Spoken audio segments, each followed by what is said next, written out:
Administration of Joomla, we install a new template. In the internet, there are a lot of templates for Joomla 1 or Joomla 1.5.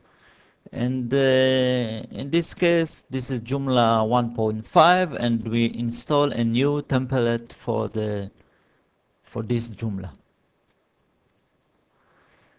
First of all, we see what's the template in our case.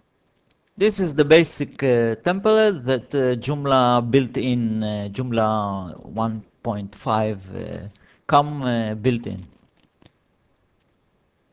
And we change it.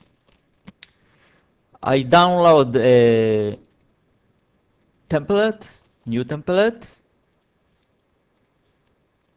and install it. Go to extension, install, uninstall, browse, go to the new template, open, upload file and install.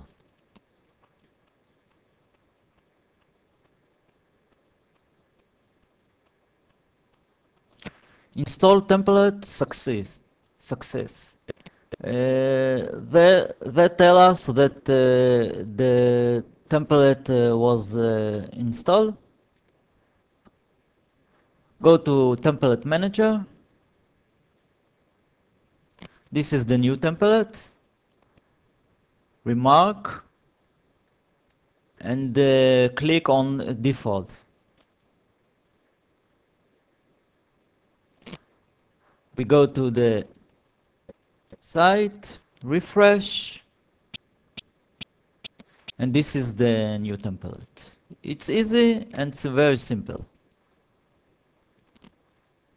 If we want to uninstall a new template, go to an extension, install or uninstall, go to template, we mark the template that we don't want, mark it and click uninstall, and this is uninstall the new template or the template that we don't want.